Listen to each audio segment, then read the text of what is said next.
اللہ تبارک و تعالی کا ایک قانون ہے کہ جب جب حق کو دبایا جاتا ہے تو اللہ تبارک و تعالی حق کو اور ابھار دیتا ہے.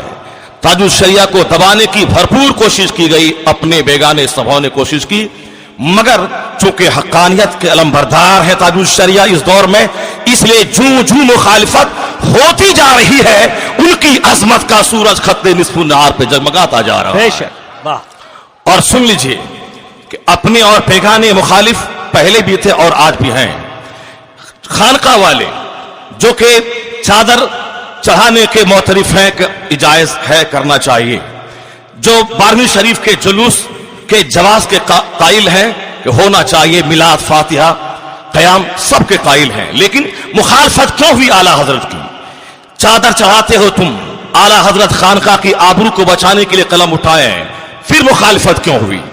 خانقاہ والے کچھ لوگ مخالفت میں آگے بڑھے، ایک طرف وہابی قادیانی اعلیٰ حضرت کے مخالف، اور پھر کنٹمپریری ایجوکیشن اور نالج کے علم بردار، یعنی عصری علوم و فنون کے چند علم بردار، مسلم یونیورسٹی کے چند فارغ، ان لوگوں نے اعلیٰ حضرت کو دقیانوسی، ٹریڈیشنسٹ اور ضدی اور جھگڑالو کہا کہ انہوں نے بھی دبانے کی کوشش کی. ہر طرف سے حملہ ہوا، بیگانے بھی، اپنے بھی اور دنیاوی تعلیم یافتہ افراد نے بھی، اور ایک بہت بڑا دارالعلوم وہ بھی ان کی مخالفت کرتا رہا. ایسے میں کوئی دوسرا ہوتا تو آج 100 سال کے اندر اندر ان کا نام و نشان مٹ گیا ہوتا. لیکن ان تمام مخالفتوں کی آندھی کے درمیان ہر آنے والا دن اعلیٰ حضرت کی عظمت کا خطبہ پڑھتا ہوا نظر آتا ہے. ہندوستان کی 20 سے زائد یونیورسٹیز میں ان پر تھیسس لکھ کر پی ایچ ڈی کی ڈگری لوگ حاصل کر چکے ہیں. امریکہ کی Berkeley university, Holland university, Oxford اور کیمبرج میں ان پہ ریسرچ کا جو ماحول آج دنیا میں بنا ہے، یہ اس بات کی دلیل ہے جو اللہ کے رسول کی عظمت پہ قلم چلاتا ہے اور اپنا سب کچھ ان کے قدموں پہ نچھاور کر دیتا ہے تو اللہ اس کے نام کو دبنے نہیں دیتا ہے، مخالفتوں کے بیچ میں ان کو آسمان سے بھی زیادہ شہرت عطا فرما دیتا ہے. سبحان اللہ سبحان اللہ. نعرہ آج بھی چند لوگوں نے حضور تاج الشریعہ کو، کسی نے ان کو نابینا کہہ کر، کسی نے ان کی آنکھ، جبکہ بیماری کوئی بھی بیمار ہو سکتا ہے، اور آقا دو جہاں نے بیماری کی فضیلت بیان کرتے فرمایا ہے یہاں تک کہ ایک کانٹا بھی کسی مرد مومن کو چبھ جائے اس کے بدلے میں اللہ اس کے گناہوں کو معاف فرما دیتا ہے. بیماری ایک بہت بڑی نعمت ہے. آقا دو جہاں بھی بیمار پڑے، بزرگان دین بھی بیمار پڑے. صدیق اکبر رضی اللہ تعالیٰ عنہ کے دانت میں درد تھا، کئی سال تک اس کو آپ نے چھپا کے رکھا. آپ کی کنیز نے کہا کہ آپ تو کہتے ہیں کہ جس سے اللہ خوش ہوتا ہے اللہ تعالیٰ اس کو مصیبت میں مبتلا فرما دیتا ہے اور صبر کی توفیق دیتا ہے، لیکن آپ کو تو میں بظاہر کوئی تکلیف میں دیکھتی نہیں ہوں. کہا کہ میرے بھی دانت میں خطرناک درد ہوتا ہے مگر میں اس درد کا اظہار نہیں کرتا ہوں، درد سب کو ہوتا ہے. حضور تاج الشریعہ کو بھی مختلف امراض نے حملہ کیا، اللہ نے صبر کی توفیق دی ان کے درجات کو اور اللہ نے بڑھاتا چلا گیا. لیکن چند ایسے لوگ جن کے دماغ میں کیڑا کاٹا، ان کی بیماری کو لے کر حملہ کیا، آج وہ کہاں ہے؟ وہ اپنا دامن جھانک کے دیکھے اور تاج الشریعہ کا قدم جس خطے جس آبادی میں پڑ جاتا ہے قدم پڑتا ہے، سالوں سال رحمتوں کی بارش ہوتی رہتی ہے. بے شک. واہ واہ.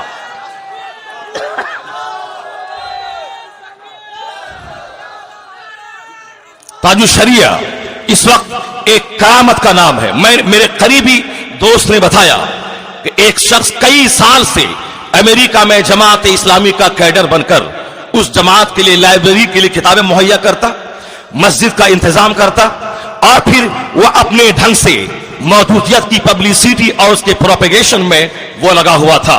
اتفاق سے ایک سنی عالم کو انہوں نے غلطی سے ان کی قرات سن کر کے وہ اپنے سینٹر کے لیے ان کو امام بنا کے لے گیا.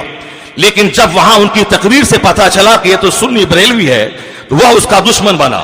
لیکن دشمن بننے کے بعد وہ کر ہی کہہ سکتا تھا، چونکہ کانٹریکٹ 2 سال کا تھا. انہوں نے چاہا کہ ان کو نکال دیا جائے، لیکن ایک نوری بھائی سے ان کی ملاقات ہوئی. انہوں نے دھیرے دھیرے اپنی محنت سے ان کو وہاں کا گرین کارڈ دلوا دیا اور امریکہ کا وہ سٹیزن شپ ان کو مل گئی، وہاں کا شہری بن گیا. اور پھر وہاں سے نکلنے کے بعد الگ سے انہوں نے ادارہ قائم کیا. لیکن جس نے ان کے ساتھ دشمنی کی تھی ان سے بذریعہ فون انہوں نے رابطہ بنا کے رکھا اور دھیرے دھیرے اس جماعت کی خرابیوں کو انہوں نے سافٹنیس سے، نرمی سے، سافٹلی اس کو بتاتا رہا، یہاں تک کہ تاج الشریعہ اسی دوران امریکہ کے تبلیغی دورے پر پہنچے اور انہوں نے اس اسلامک سینٹر کے جو بہت دنوں سے کیڈر رہے تھے ان کو تاج الشریعہ سے ملنے کا شوق دلایا. کئی سال تک جو مودودی جماعت کا کیڈر رہا اور اس اسلامک سینٹر کا کام کرتا رہا، لیکن جیسے ہی تاج الشریعہ سے ان کی ملاقات ہوئی تو اسلامی تاریخ میں ایک چیپٹر ملتا ہے. AMU علی گڑھ مسلم یونیورسٹی کا وائس چانسلر جب کبھی سید سلیمان اشرف بہاری کی ترغیب پر وہ بریلی اعلیٰ حضرت سے ملاقات کرنے گئے تھے تو وقت تھوڑی دیر کی صحبت نے اندر سے باہر سے اتنا بدل دیا تھا سر ضیاء الدین احمد کو. ٹائی پہننے والا، پینٹ شرٹ پہننے والا اور ماڈرن طبقے سے تعلق رکھنے والا سر ضیاء الدین احمد جب وہاں سے لوٹا یہ کہنے لگا آج تک میں علم لدنی کے بارے میں سنا کرتا تھا اور آج علم لدنی کا میں اپنی آنکھوں سے مشاہدہ کر رہا ہوں. جب وہاں سے لوٹا تو نمازی بھی بنا، انہوں نے ٹائی لگانا بھی بند کر دیا، یعنی ان کے حالات تبدیل ہو چکے تھے. وہی حال ڈاکٹر خورشید کا ہوا جو جماعت اسلامی کا کیڈر جیسے ہی جانشین اعلیٰ حضرت تاج الشریعہ پہ ان کی نظر پڑی، ان کی میٹھی گفتگو سماعت کی، کئی سال کا مودودی جماعت کا کیڈر وہ توبہ کر کے ان کا مرید ہو گیا. یہ اس بات کی دلیل ہے کہ تاج الشریعہ اس دور میں اسلام اور سنیت کی وہ نمائندگی کر رہے ہیں جو بھی محبت سے ان کے قریب کوئی گمراہ چلا جائے اسے بھی اللہ اس کے ذریعہ ہدایت عطا فرما دیتا ہے. تاج الشریعہ اللہ تبارک و تعالیٰ ان کے اقبال کو بلند فرمائے. وہ ایک خاموش بھولے بھالے سیدھے سادے قطب وقت کا نام ہے. سرکار غوث اعظم رضی اللہ تعالیٰ عنہ قطب الارشاد کے منصب پر فائز تھے اور ایک قطب کا کام ہے تقریر کرنا، کتاب لکھنا اور درس و تدریس کے ذریعہ مذہب اسلام کی خدمت کرنا.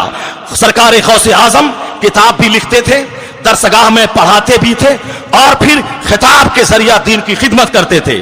آج اگر کچھ لوگ بولیں کہ صاحب پیر صاحب خطاب نہیں کرتے ہیں، وہ سرکار غوث اعظم کی زندگی کا مطالعہ فرمائے. غوث اعظم کے مجمع میں 70 ہزار لوگ شریک ہوتے تھے، کئی لاشیں نکلتی تھیں تو سرکار غوث اعظم جو قطب الارشاد کے منصب پر فائز تھے کتاب بھی لکھتے، درسگاہ میں پڑھاتے بھی اور تقریر بھی فرماتے اور لوگوں کو بیعت بھی کرتے تھے.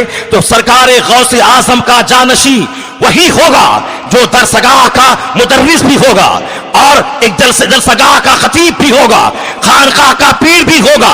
سرکار اعلیٰ حضرت کے زمانے میں پنجاب کے ایک شیخ نے خواب میں غوث اعظم کا دیدار کیا. پوچھا سرکار اس وقت آپ کا دنیا میں جانشین کون ہے؟ تو شیخ پنجاب سے غوث اعظم نے کہا تیرے ہی ہندوستان کے شہر بریلی میں احمد رضا میرا جانشین. چنانچہ شیخ پنجاب کئی مہینے کی تیاری کے بعد جب بریلی شریف کا رخ کیا ادھر اعلیٰ حضرت نے گھر والوں سے کہا اوپر والے کوٹھے کو خالی کر دیا جائے. شیخ پنجاب تشریف لا رہے ہیں، نہ ٹیلی فون نہ موبائل کا زمانہ تھا. آخر وہ کون سی نگاہ تھی کہ اعلیٰ حضرت نے شیخ پنجاب کی آمد کو محسوس کیا. ہاں جو اللہ کا ہو جاتا ہے اللہ اس کا ہو جاتا ہے اور ان کی نگاہوں سے غیب کے پردے ہٹ جاتے ہیں. وہ دور و نزدیک کا مشاہدہ کیا کرتا ہے. اعلیٰ حضرت کے پاس آئے، کئی دن تک قیام کرنے کے بعد جب شیخ پنجاب لوٹ کے گئے مریدوں نے کہا کہ بریلی میں کیا دیکھا آپ نے؟ بھاری تیاری کے بعد آپ وہاں گئے تھے. آپ رونے لگے. جب آنسوؤں کا سمندر تھما تو شیخ پنجاب نے کہا مت پوچھو کہ میں بریلی میں کیا دیکھا، میں یہی دیکھا ایک طرف اعلیٰ حضرت ہے اور بیچ میں ایک پردہ لگا ہوا ہے، دوسری طرف سے مصطفیٰ جان رحمت ارشاد فرما رہے ہیں، احمد رضا لکھ رہے ہیں. آقا تو جہاں صلی اللہ علیہ وسلم کی عنایتوں نے اعلیٰ حضرت کو مجددیت کے اونچے منصب پر فائز فرمایا اور اعلیٰ حضرت نے کتاب اور خطاب کے ذریعہ درس و تدریس کے ذریعہ دین کی خدمت کی. اس دور میں حضور تاج الشریعہ اعلیٰ حضرت کی نیابت کے فرائض انجام دیتے ہوئے انہوں نے ان تینوں برانچ کو ٹچ کرتے ہوئے انہوں نے خطابت کو بھی، درس و تدریس کو بھی اور پھر انہوں نے بیعت و ارشاد کے ذریعہ سنیت کی خدمت کی ہے. اس لیے اور دوسری خانقاہوں کے پیروں کے مرید 4-5 1 2,000 10,000 20,000 25,000 1 لاکھ 2 لاکھ جو جس طرح ہیں اسی طرح ان کے مرید ہیں بحمدہ تعالی سرکار مفتی اعظم ہند کے زمانے میں ان سے زیادہ مرید کسی کا نہ رہا 1.5 کروڑ سے زائد لوگوں نے ان کے ہاتھ پر بیعت کی اور آج تاج الشریعہ کے ہاتھ پر کم و بیش 3 کروڑ سے زائد لوگوں نے بیعت کی اس لیے سرکار غوث اعظم کا سچا جانشین اعلی حضرت کا وارث مفتی اعظم ہند کا نائب کوئی دوسرا نہیں اگر ہے تو حضور تاج الشریعہ ہے نعرہ تکبیر، نعرہ رسالت، فیضان تاج الشریعت، مسلک اعلی حضرت۔ امریکہ کے ایک گریٹ فلاسفر وہ کہتے ہیں great man of the earth are per the marking stones of the road of humanity. اس سرزمین کے جو مہان پروش ہوا کرتے ہیں وہ مانوتا کی سڑکوں پہ چنھانکت پتھر کے سامان ہے، یعنی انسانیت کی راہوں پہ جو سنگ میل کی حیثیت ہوتی ہے جس سے ایک مسافر ایک سڑکوں کے کنارے جو مارکنگ اسٹون یعنی سنگ میل ہوتے ہیں اس کو دیکھ کر ایک مسافر اپنی منزل کا تعین کرتا ہے اور منزل کا پتہ لگاتا ہے، اسی طرح اس سرزمین کے جو بڑے لوگ ہیں وہ انسانیت کی سڑکوں پہ لگے ہوئے چنھانکت پتھر کے سامان ہے۔ بڑے لوگوں میں ایک گریٹ کرکٹر بھی ہے، ایک گریٹ پولیٹیکل لیڈر بھی ہے، ایک گریٹ پروفیسر بھی ہے، یعنی ہر ڈپارٹ کے بڑے بڑے لوگ، لیکن ان تمام بڑوں کا قد چھوٹا ہے اور جو گریٹ اسپریچول لیڈر ہو یعنی جو روحانی رہنما ہو وہی تمام لیڈروں میں بڑا لیڈر ہوتا ہے۔ اس لیے جب مقابلہ ہوتا ہے آقائے تو جہاں سے کمپیریزن جب لوگ کرتے ہیں اس نے اسلام کی رہنمائی کی، اسلام کے پروفیٹ ہوئے تو نیوٹن نے سائنس کی دنیا میں ایک بڑا کارنامہ انجام دیا۔ لوگ کہتے ہیں گاندھی نے ہندوستان کے نرمان میں ایک بڑا کارنامہ انجام دیا، کوئی کہتا ہے گوتم بدھ نے وہ بھی ایک نئے مذہب کی تحویل ڈالی، کوئی کہتا ہے ماؤ زے تنگ نے چائنا کے نو نروان میں بہت بڑا کارنامہ انجام دیا، لیکن حقائق کا پتہ لگتا ہے ان تمام لوگوں نے ایک برانچ کو ٹچ کیا ہے، ایک شعبے کو ٹچ کیا ہے، پھر بھی کما حق ہو اس شعبے میں اپنے ہی ملک میں ہر سطح کے لوگوں تک اپنا پیغام نہ پہنچا سکا۔ لیکن پیغمبر اعظم کی زندگی کا مطالعہ کرنے کے بعد پتہ چلتا ہے کہ دنیا میں چاہے جس چھیتر کے جتنے بھی بڑے رہنما پیدا ہوئے ہو لیکن سبھوں کا قد سرکار دو جہاں کے مقابلے میں وہی ایسا ہی ہے جیسا کہ اعلی حضرت نے کہا ہے، سب لوگوں کا قد چھوٹا ہے اور سب سے اعلیٰ و اولا ہمارا نبی، سب سے بالا و والا ہمارا نبی۔ سارے اونچوں میں اونچا سمجھئے جسے ہے اس اونچے سے اونچا ہمارا نبی۔ Our prophet is the most sublime and the highest. Our prophet is the most eloquent and the greatest. سرکار اعلی حضرت نے اسی پیغمبر عظیم الشان کی عزت و عظمت کا خطبہ زندگی بھر گایا ہے۔ ان کی شان کی خاطر انہوں نے اپنی عزت و ناموس کو قربان کیا ہے۔ جو بھی مصطفیٰ پہ جان نچھاور کرتا ہے اللہ تبارک و تعالی تمام لوگوں کے دلوں کی دھڑکن اس کو بنا دیتا ہے، اس لیے کہ پیغمبر اعظم کا سندیش، ان کا میسج، ان کی شکشا، ان کی پریچنگ زندگی کے تمام ڈپارٹمنٹس میں ایسی بھرپور رہنمائی کرتی ہے کہ مصطفیٰ جان رحمت ہر آدمی کی ضرورت کا نام ہے، تمام پرابلمز کے سولوشن کا نام ہے۔ اس لیے اعلی حضرت نے جب بھی قلم اٹھایا ہے سرکار کے جمال پہ، سرکار کے کمال پہ، سرکار کے پیغامات پہ آقائے تو جہاں کی عزت اور عظمت بیان کرنے ہی میں قلم کی پوری توانائی صرف کی ہے، چونکہ مصطفیٰ جان رحمت آدمی کی ضرورت کا نام ہے۔ ڈاکٹر رام کرشن راؤ میسور یونیورسٹی کا پروفیسر، وہ مذہب کے اعتبار سے برہمن ہے، لیکن آقائے تو جہاں کی سیرت پہ جب انہوں نے کتابوں کا مطالعہ کیا وہ کہے بغیر نہ رہ سکا۔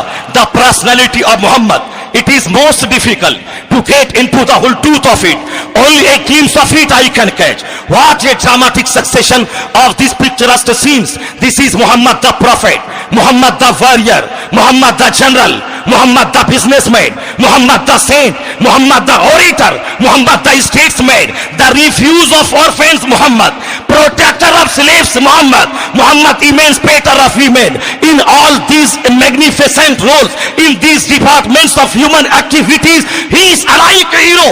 ڈاکٹر رام کرشن راؤ نے اپنے حساب سے کہا کہ پیغمبر اعظم کی عظمت کی تہ میں اترنا یہ بہت مشکل ہے، ہم ان کے کمالات کا ایک چیپٹر کھولتے ہیں وہ ختم نہیں ہونے پاتا، ان کی کوالٹیز کا دوسرا باب سامنے آ جاتا ہے، ہم اس کی اسٹڈی میں لگ جاتے ہیں، وہ ختم نہیں ہونے پاتا، ان کی خوبیوں کا تیسرا باب سامنے آتا ہے، ہم اس کے مطالعے میں لگ جاتے ہیں، وہ ابھی فلفلمنٹ کو نہیں پہنچتا، ان کے کمالات کا چوتھا باب سامنے آ جاتا ہے، وہ کہتا ہے یہ مصطفیٰ ہے، زاہد ہے مصطفیٰ، مجاہد ہے مصطفیٰ، خطیب ہے مصطفیٰ، معلم ہے مصطفیٰ، مسیحا ہے مصطفیٰ،